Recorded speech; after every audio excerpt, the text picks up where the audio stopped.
Now I am again. Pranams to all of you. The ones who doesn't know me, my name is Swami Ishwaranandaji. I'm speaking presently from Brazil in the Temple of Divine Love Ashram. Before we start, I just wanted to let you know that due to the connection problems in India, Swami Sahajanandaji could not continue his discussion on Gita. So from today onwards, we will start from the chapter 7 and we'll proceed. Before we start, let's please close our eyes for a moment.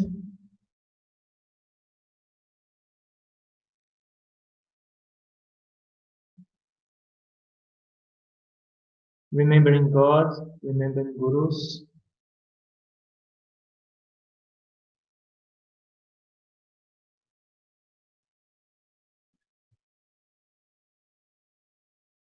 Bowing to Mother Gita and asking permission to enter into her kingdom.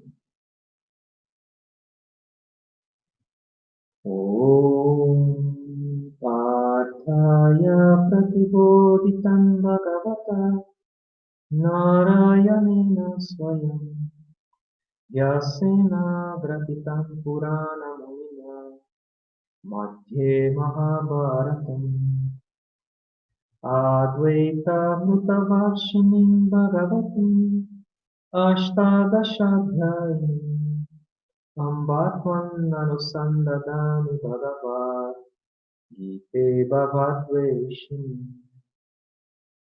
O Bhagavad Gita, on which Arjuna was illumined by Lord himself. It was written by sage Vyasa in the middle of Mahabharata. O Mother Divine, O Mother Gita, destroyer of rebirths, and who shower the nectar of non-duality. Salutations, we meditate upon thee. You consist of 18 chapters. You can open your eyes.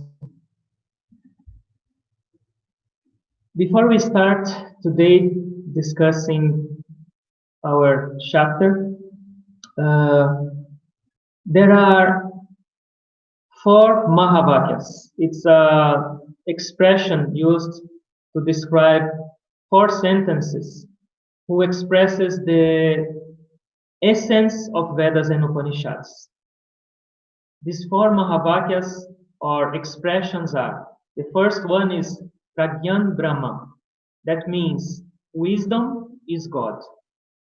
The second one is Aham Brahmasmi, and that means I am God. The third one is Tat Tvam Asi, that means thou art that. And the last one is Ayam Atma Brahma, and means soul is also God. Out of these 4, 3 of them are experiences after the meditation, experiences after the practice. And 1 is an instruction to get into the other 3. And this instruction is the second one, the third one, Tat Tvam Asi. That means you are that. And why I'm speaking about these Mahavakyas? Because the Bhagavad Gita is related to this third Mahavakya, to this third expression, or the instruction to get into these 3 experiences, that I am God, the soul is God, and wisdom is God. So this Tat Tvam Asi is compared to Gita. Gita is also known as Trisataka. It's split into 3 sections. So each section of the Gita has a relation with 1 word of this Tat Tvam Asi. Tat significa that, or God. Tvam significa you. And Asi means are, you are. So the first word of this Mahavakya, Tat, is related to God. It's related to the second session of the Gita.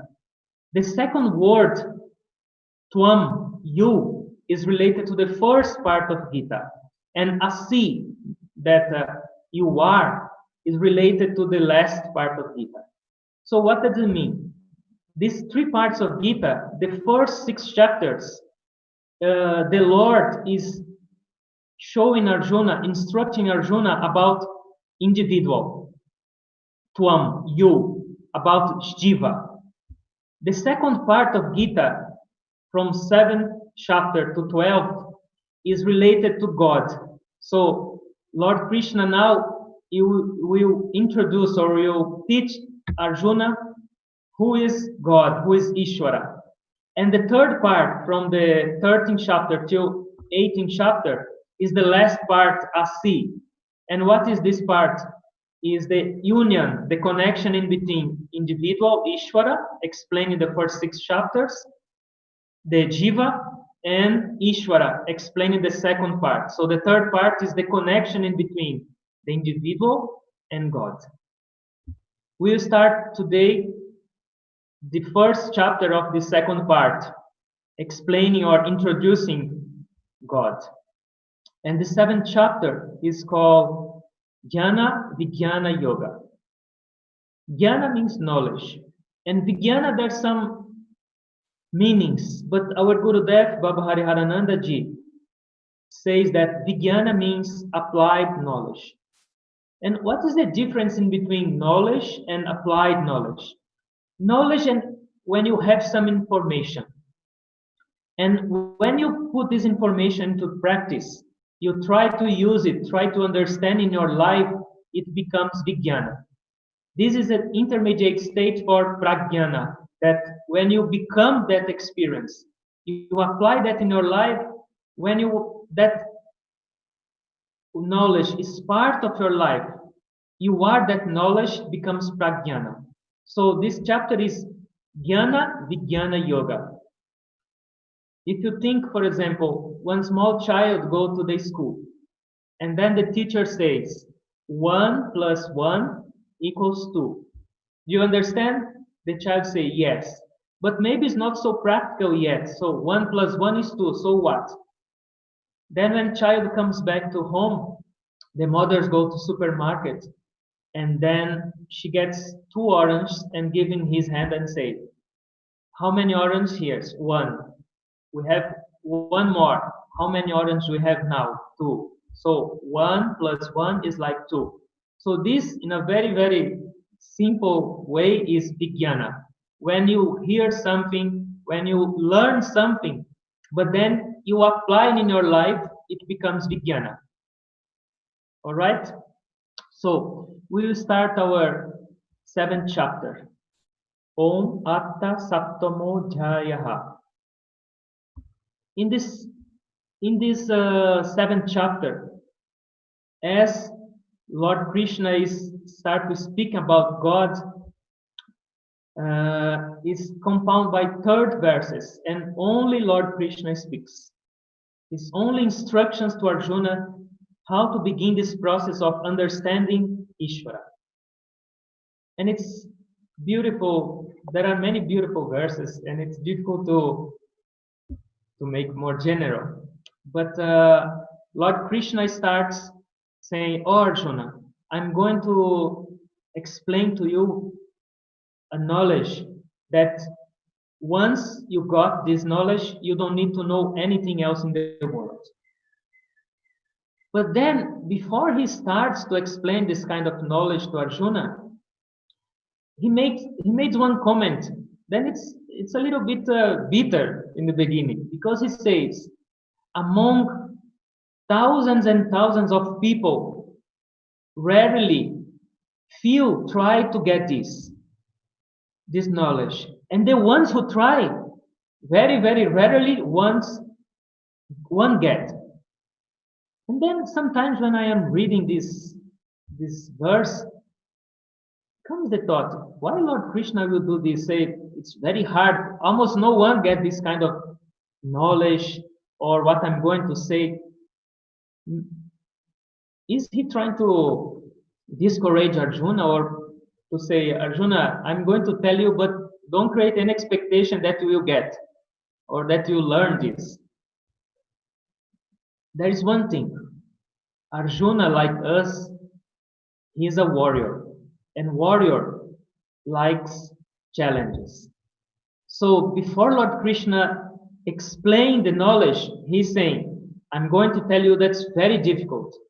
I'm challenging you. Can you get it or not? Do you accept my challenge or not? So Lord Krishna is telling to each one of us, spiritual path is not so easy. Realization is not so easy. But it's for you. Are you win or not? We are warriors. We have to have this motivation. Yes, he's challenging me, but he's speaking with me. I can. Why do I have to think that I'm that thousands of people that cannot do it? I should think, yes, I am that one who's he's speaking to. So it's for me. I will get it. So this verse, this third verse of the second chapter is the challenge of Lord Krishna for all of us. Are you going to do or not? Baba says, Guruji says that there are two types of persons in the world. The loser one says, oh yes, it's possible, but it's too hard. It's not for me. I will not even try. These are the loser ones. And the successful person says, yes, it's hard, but it's possible. I can do it, I will do it. It depends on our attitude. So then, Lord Krishna, after this challenge, he starts to explain and give this knowledge. And then he says, everything in this creation is pervaded by me in two aspects. My lower form has 8 aspects, 5 elements, mind, intellect, and ego. So wherever you see in the creation, you will see all these aspects, or at least few of these aspects on it. And then he explained his higher nature that is behind this creation and is the cause of the creation. And then Lord Krishna is saying, I am both. I am the lower nature, apara prakriti, and I am the higher nature, para prakriti. I am the cause, I am the creation. Beautiful. But this is the first step, jnana. It's just a knowledge. But let us think, it's not so easy to put this teaching in practice. Okay, his 5 elements, his mind, ego, and intellect, and he's behind that also, beyond that. But how can we apply that? So he gave the first step, jnana. But now he goes a little bit further, and then he gives vijnana to Arjuna, how he can use this concept in his life. And then beautifully, in the next few verses, he starts from 7 to 11 now. He starts to explain how he can apply. So he begins, O Arjuna, if you see a necklace, for example, I am the thread who is beyond the pearls linked in that necklace. Oh, it becomes easier. So I can understand a little bit better with examples. Then he says, I am the brightness of the moon. I am the light of the sun. See how changes our perception. I can look at the sun and the moon now, and then I can think of that first teaching of jnana. Prakriti, apara prakriti, para prakriti. And then he goes on with many examples. I am the strength of the strong. I am the Om of all the Vedas. I am the I am the sound of the ether. I am the coolness of the water. I am the intelligence of the intelligent. I am even the sexual desire in the men and women that is not contradicting with the Dharma. So he gives many, many examples that becomes easy for us to look and apply what he says about his nature. So this is Vijnana. And he explained very beautifully. Then, whenever you have time, you please take a look in this 7th chapter. You will see how clear it becomes. So this is Jnana and Vijnana in this concept that Lord Krishna is introducing to Arjuna about his nature. And then he goes a little bit further. He explained that this creation, there is also another aspect, and this aspect is called Maya. And this Maya is because formed by 3 gunas. And because of this Maya, it's so hard to reach Lord and to reach God. And then he describes a little bit Maya and that everyone is deluded by Maya. But one beautiful thing that he says is, he calls divine Maya, it's my divine Maya. In some other books, it says my wonderful Maya. So, it's good to think a little bit. Why Maya is divine or why Maya is wonderful? Because it's also creation of God. It's a part of the creation made of God. And then due to this Maya, this power of illusion that permeates the whole creation and everyone, Lord Krishna describes 5 types of people in this verse, and it's so beautiful. And these 5 types of people, 4 are in Maya, are embraced by Maya, and just 1 is out of Maya. I will give just one illustration. Maybe it would be nice for us to understand these 5 types of people. He describes in 2 verses, the verse number 15 and number 16. Let us imagine 5 people shipwrecked. They are on the ocean, floating. And they are saying, oh my God, we have to do something. How can we go out from here? Let us start to shout and ask for help. One person says, what? No one is going to listen to us. I can take care of myself. I am going to swim to the shore. So this first person starts to swim by himself. But he even doesn't know where the shore is. So he starts to swim to the wrong side, get lost, alone, and soon he is going to drown and to die. This first person, in the 15th verse, Lord Krishna calls Duskritinaha, evil persons. So this first person, this category, is the one who is not looking for God. He called foolish, evil nature, lower tendencies. The persons whose desires carried him everywhere, has no control of desires. So it's the first person who went away.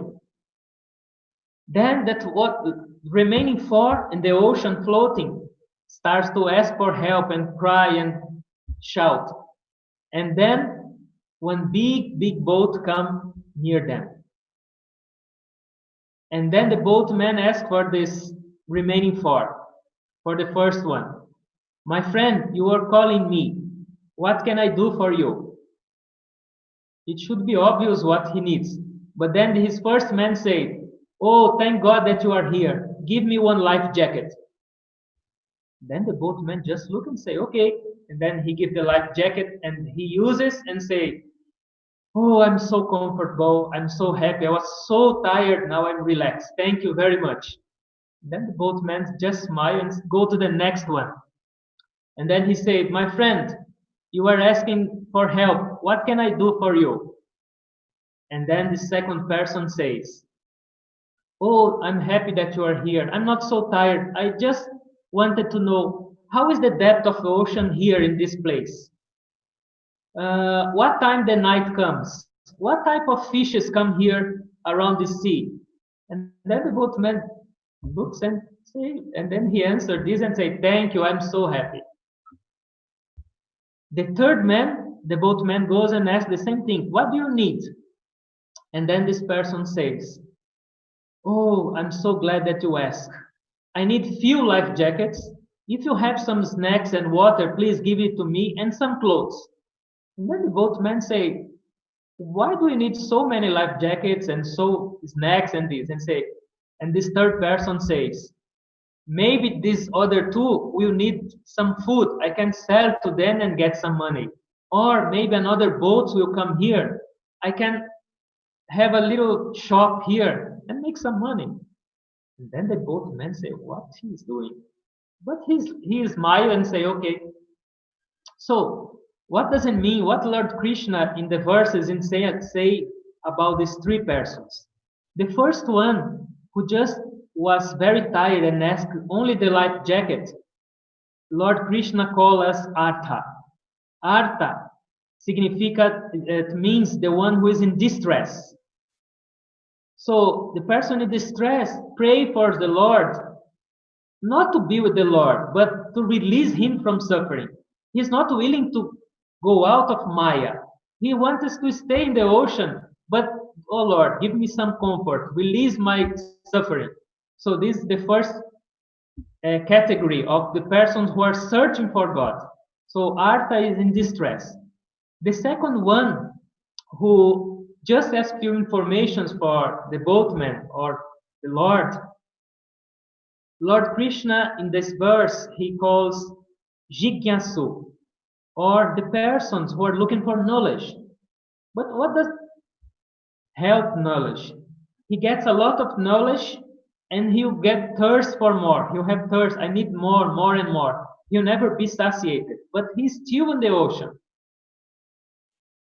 And the third person, Lord Krishna called her Artharthi, the person who is praying or who is trying to connect with God for comfort, for material security. That man wanted to have a shop in the ocean. So these three are still in the ocean, floating, nothing, without knowing that what they are wishing, soon they will need more and will not help them. And then we have the fourth person in this 16th verse. And this 14th person is not anymore in the ocean. While the boatman was asking for this three person, this fourth one just climbed the boat and stayed by the side of the boatman. So when the boatman looked at inside, that person is there by his side. And this fourth person, Lord Krishna calls us Jnani, the wise one.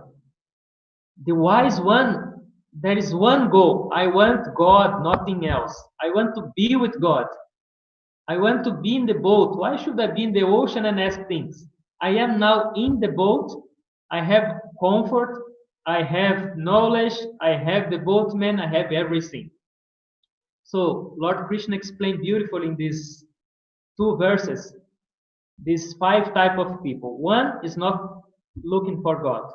Four are looking for, but just one is really, really focusing on find God, nothing else. So then he explained in the sequence of verses that this last one is the best one because he's united with him all the time. As this person is in the boat now, he's with the boatman all the time.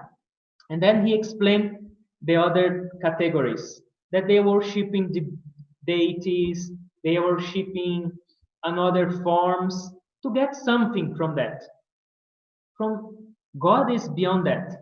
God is behind also the deities, everything.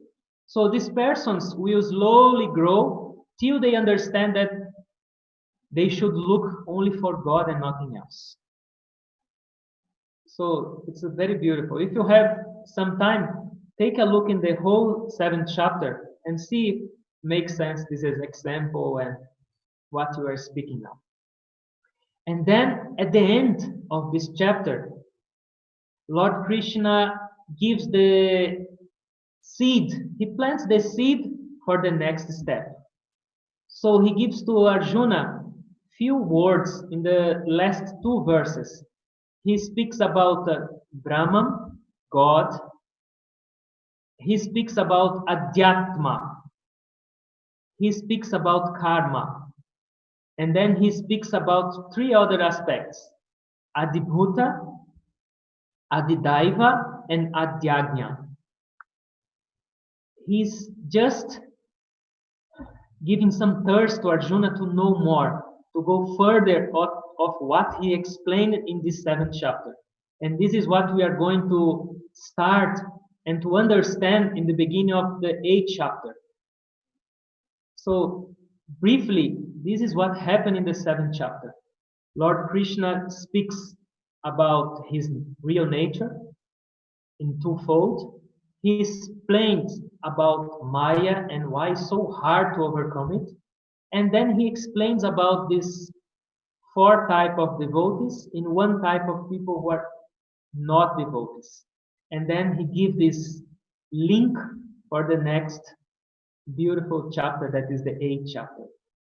We'll continue tomorrow, is the wish of God. For now, let's please close our eyes.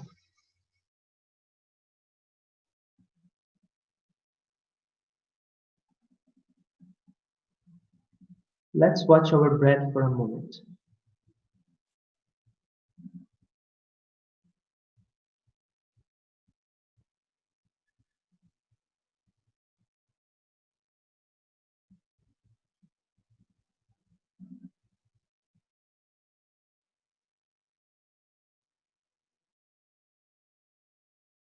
We are so fortunate. We have received so much from God and from Gurus.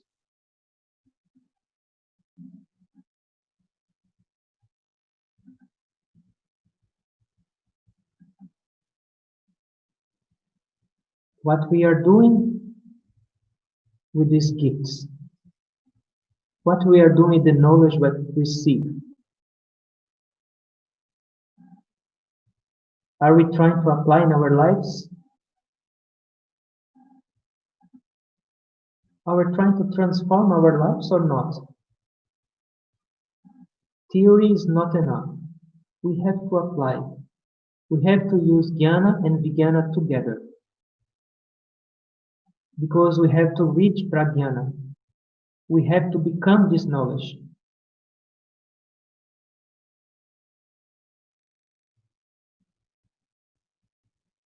What are our intentions when we pray?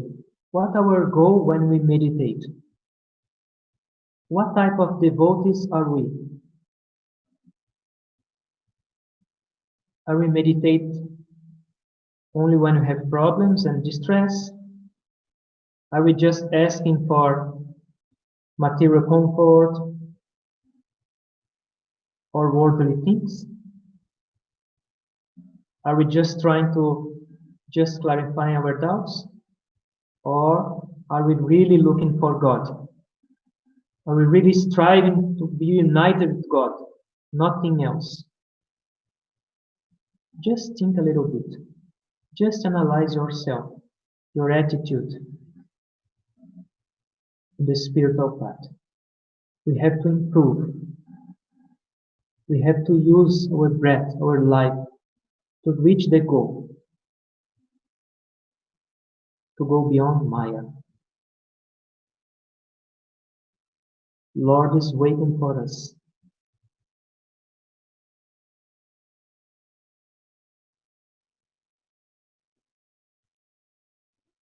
Om Tat Sariti Srimad Bhagavad Gita Su Upanishads Su Brahma Vidyaya Yoga Shastre Sri Krishna Arjuna Samvade Jnana Vijnana Yoga Nama Saptamodhyayaha. Here we finish the 7th chapter.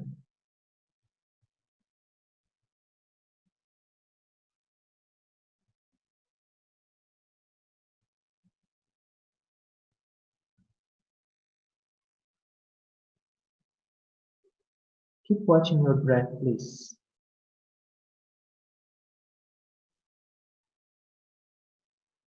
Today, due to the problems with connection in India, we are not going to have our bhajans, but we will listen one song of Yoganandaji.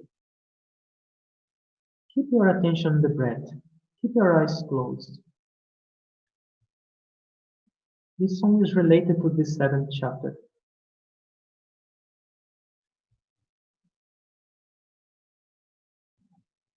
Spirit and nature dancing together, victory to spirit and victory to nature.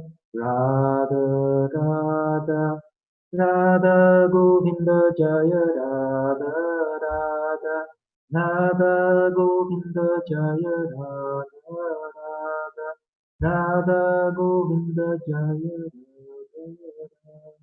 Spirit and nature dancing together, victory to spirit and victory to nature. Spirit and nature dancing together, victory to spirit and victory to nature. Radha, Radha, Radha Govinda Jaya Radha, Radha. Radha Govinda Jaya Radha Radha Radha Govinda Jaya Radha Radha. Spirit and nature dancing together, victory to spirit and victory to nature. Radha Radha Radha Govinda Jaya Radha Radha Radha Govinda Jaya Radha Radha Govinda Jaya Radha Govinda Jaya Radha Govinda Jaya. Praying to God, praying to Masters to bless each one of us with more desire to know God, to experience God. Then He may open our eyes so we may perceive Him in every object of this world, within and outside, everywhere, and try to perceive this presence of God in all of you and everywhere. I bow to all of you.